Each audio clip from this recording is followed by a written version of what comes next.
Hey folks, how's it going? My name is Jackson. We're going to touch really quickly on a run through of the Fire Mage going into 9.15. So Fire Mage, out of I don't know, the 30 plus different specs that are out there, has actually received some of the fewest changes with 9.15 dropping. Largely, a lot of classes out there benefited from the uncapping of abilities. That really hasn't made a major difference to Fire Mage. Fire Mage was had very, very few limitations associated with AoE damage previously. Um, and that's what kind of pushed it up into like the S tier of like go to mage abilities in 9.1. It'll be interesting to see if the other two mage classes close that gap a little bit and they all kind of find themselves on even footing here after Arcane and Frost did receive a few buffs to their specs. But overall, let's jump into the good things.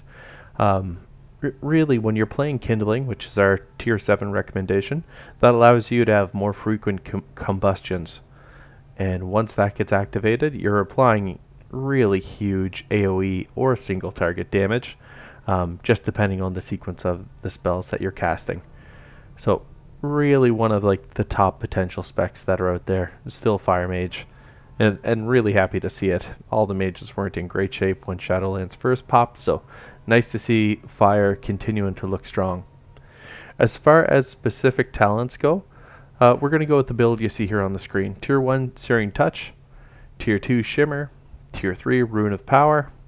Tier 4, Flame On. Tier 5, Frantic Speed. Frantic Speed's probably one of the few that you can look at and say like, okay, well that passive movement speed help, or does my group need more utility? And if you need that utility that comes with Ring of Frost, definitely feel free to go with that. In fact, I typically carry this unless I've got a monk or someone else that can drop a pretty significant AoE stun or disorient on them. Now, Tier 6, Flame Patch is the absolute way to go. Just having Flame Strike leaving behind that patch of flames just provides a lot of ticking damage.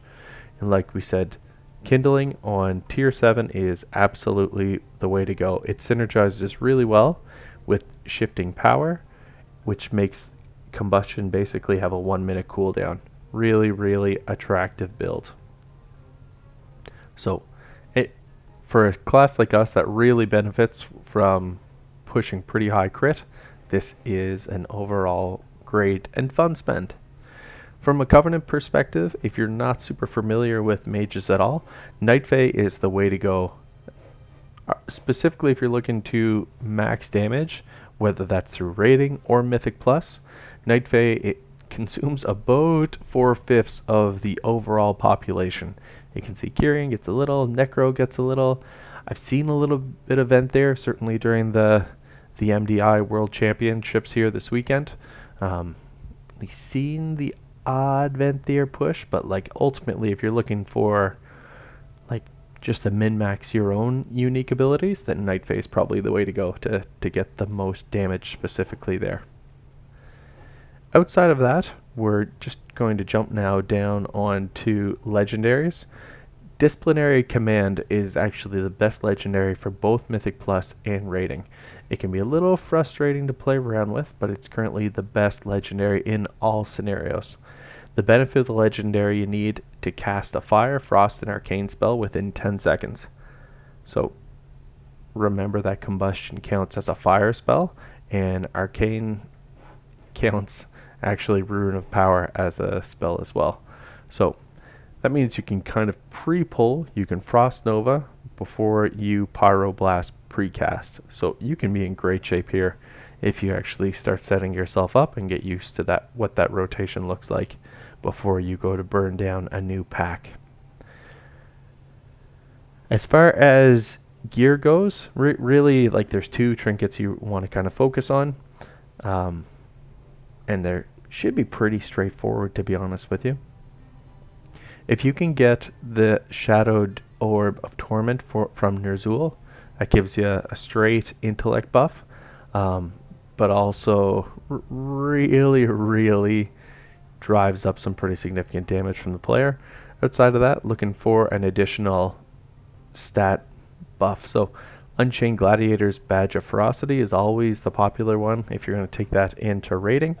Or the Inscrutable Quantum Device, which is popular on just like 2/3 of the classes in the game that start showing up as BIS. So lots to check out there. Alternatively, you could go with Forbidden Necromantic Tomb. That can be a pretty solid one as well. Definitely a lot of fun trinkets that you can pick up out there.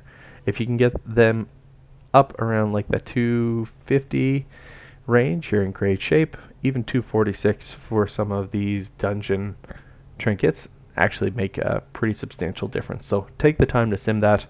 It'll treat yourself well. That's all I've got to touch on, folks. Fire is still going to be in a great spot. You should have a ton of fun of it going into the new expansion. Drop it down in the comments. Let me know what you like, dislike, I could be doing differently, and I'll talk to you all soon. Thanks for watching. Peace.